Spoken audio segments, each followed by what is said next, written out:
Assalamualaikum warahmatullahi wabarakatuh. Selamat pagi anak-anak. Bagaimana kabarnya hari ini? Tambah gendut, tambah pinter, selalu membantu orang tua ya. Pinter sekali. Bertemu lagi dengan Ustazah Mila. Kali ini kita belajar tentang pelajaran akidah akhlak. Anak-anak masih ingat kemarin kita belajar tentang apa? Yuk, masih ingat enggak? Lupa. Kemarin kita membahas tentang hari kiamat, tentang pengertian dan nama-nama lain dari hari kiamat. Sekarang kita masih tetap membahas tentang hari kiamat dengan sub materi yang berbeda. Apa yang akan kita bahas? Yuk kita lihat ya anak-anak. Di depan sudah ada gambaran tentang hari kiamat ya anak-anak ya. Ada kehancuran kota, ada lautan terbelah, ada planet-planet yang akan bertabrakan ya. Itu semua nanti akan hancur lebur dunia beserta isinya di saat hari kiamat ya. Hari kiamat tidak ada yang tersisa sekalipun. Anak-anak masih ingat apakah hari kiamat itu? Hari kiamat adalah suatu peristiwa ketika seluruh alam semesta mengalami kehancuran total dan seluruh makhluk binasa kecuali yang telah dikehendaki oleh Allah. Pada saat hari kiamat atau hari akhir terjadi, pada saat ditiupnya sangkakala yang pertama oleh malaikat Israfil, maka dunia beserta seluruh isinya hancur. Masing-masing planet sudah tidak berjalan sesuai rotasinya, sehingga terjadi tabrakan antar planet. Semua makhluk hidup akan binasa, termasuk manusia.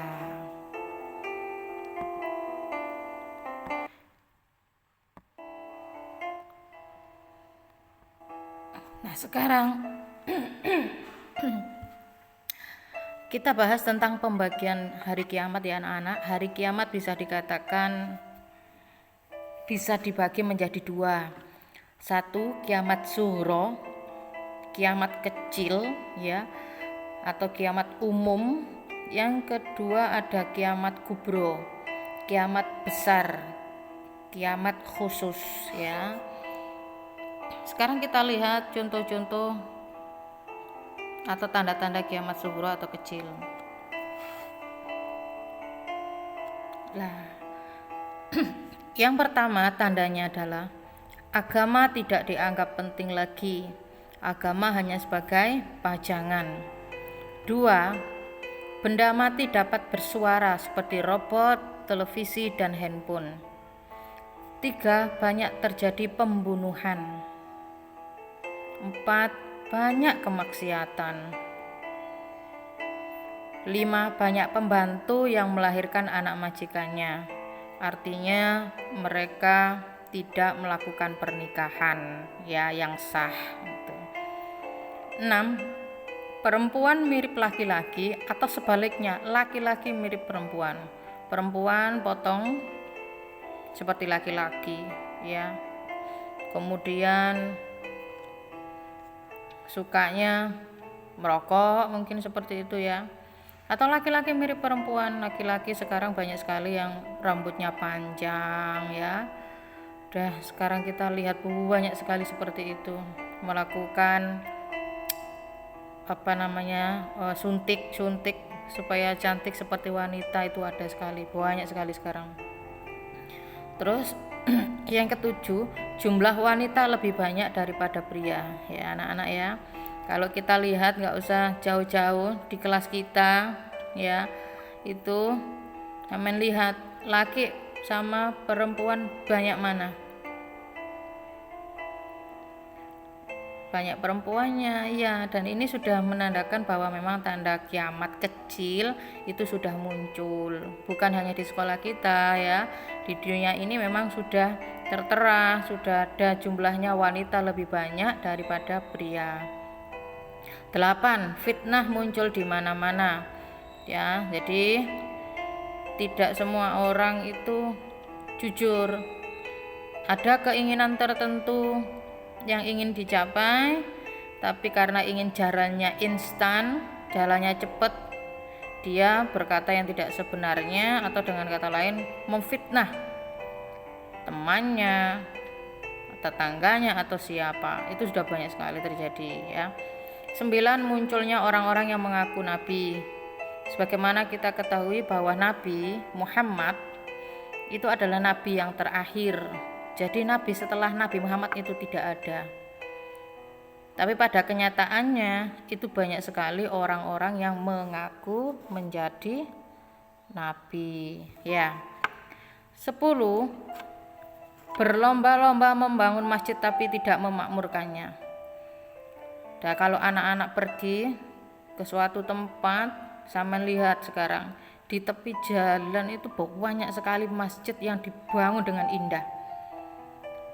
Arsitekturnya luar biasa ya, macam-macam gayanya, bangunannya, tapi sayang jamaahnya yang sholat di sana itu tidak banyak. Mereka hanya berlomba-lomba bangun masjid tapi tidak sholat jamaah di sana ya, tidak ngaji di sana, tidak mau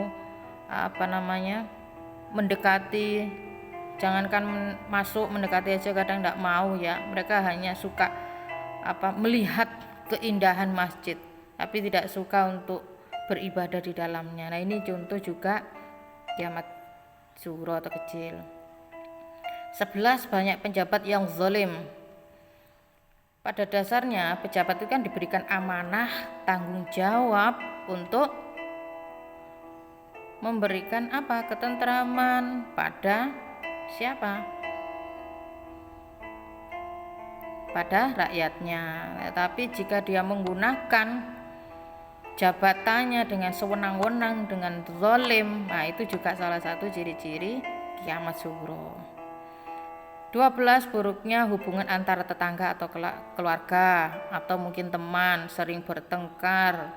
Bahkan kita lihat kemarin itu di televisi ada seorang anak gitu ya yang membunuh ibunya karena masalah harta.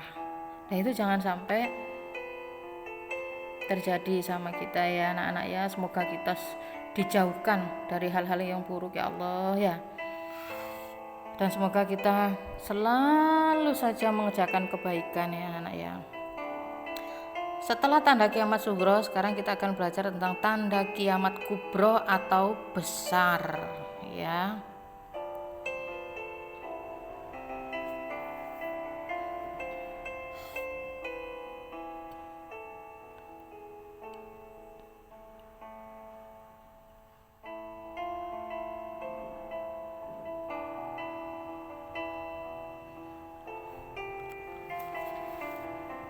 Yang perlu diketahui ya anak-anak ya, di saat tanda kiamat kubro atau besar ini terjadi, maka besok itu tidak akan ada hari lagi. Seandainya hari ini terjadi hari kiamat kubro besar, maka besok tidak akan ada hari lagi ya, tidak ada. Kenapa? Karena hari ini sudah terjadi hari kiamat besar di mana semuanya hancur lebur. Sekarang tanda yang pertama adalah Allah menurunkan kabut tipis sehingga seluruh muslimin mengalami kematian ya. 2. Munculnya Dajjal yang mengaku Tuhan, padahal kita tahu Tuhan itu hanya satu, Tuhannya umat Islam hanya Allah.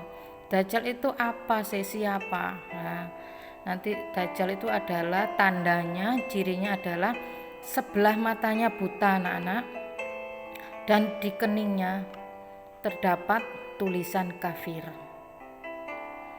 Ini muncul saat hari kiamat besar ya.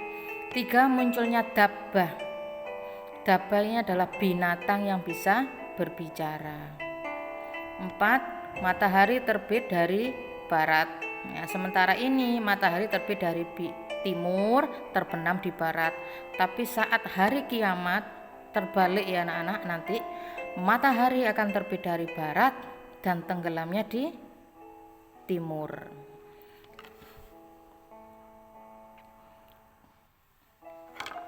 5. Turunnya Imam Al-Mahdi untuk memerangi Dajjal.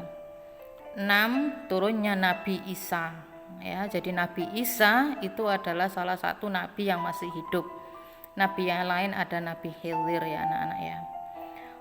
7. Munculnya Ya'juj dan Ma'juj yang akan membuat kerusakan di bumi. 8. Terjadi gerhana matahari di timur, barat, dan seluruh jazirah Arab. Artinya gerhana ini terjadi di penjuru, hampir di penjuru dunia ya. Semoga kita tidak sampai berada di kiamat kubro ya. Karena jika sudah di kiamat kubro maka kita tidak akan punya kehidupan lagi, besok sudah hancur ya. Seburuk-buruk orang adalah yang mengalami atau yang apa istilahnya, menangi gitu ya, tanda-tanda kiamat kubro. Nah, semoga kita nanti, yang terpenting adalah kita mati dalam keadaan husnul khotimah, amin ya rabbal alamin. Untuk itu saya cukupkan sampai sekian ya anak-anak. Sampai bertemu lagi minggu depan, insya Allah kita akan PH, dan selanjutnya kita hanya akan ada drill-drill saja. Tolong di rumah anak-anak lebih rajin ya dalam belajar, karena sebentar lagi akan ujian ya. Dan nanti tugas-tugas yang ustazah berikan maupun ustadz dikerjakan ya, dan dikumpulkan tepat waktu agar tidak menumpuk atau lupa. Nah, sekarang ada hikmah beriman terhadap hari akhir. 1. Hikmahnya apa? Meningkatkan kesadaran bahwa di dunia ini akan berakhir. 2. Mengingatkan kita bahwa tujuan hidup yang sebenarnya bukan di dunia tetapi kehidupan akhirat. 3. Memanfaatkan hidup di dunia untuk senantiasa berbuat baik dan menghindari perbuatan tercela. 4. Menumbuhkan sikap ikhlas beribadah karena Allah. 5. Terdorong untuk taat beribadah kepada Allah.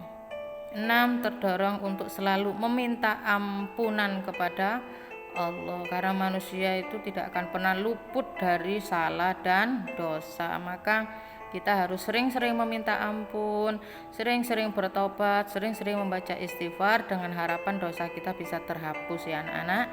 Jika dosa kita terhapus, maka kita ketika menghadapi sakaratul maut maka bisa mudah dalam mengucapkan syahadat ya, bisa wafat dalam keadaan husnul khotimah, amin ya rabbal alamin. Anak-anakku yang hebat, cukup sekian yang ustazah sampaikan. Semoga kalian mendapatkan ilmu yang manfaat dan barokah, amin. Wassalamualaikum warahmatullahi wabarakatuh.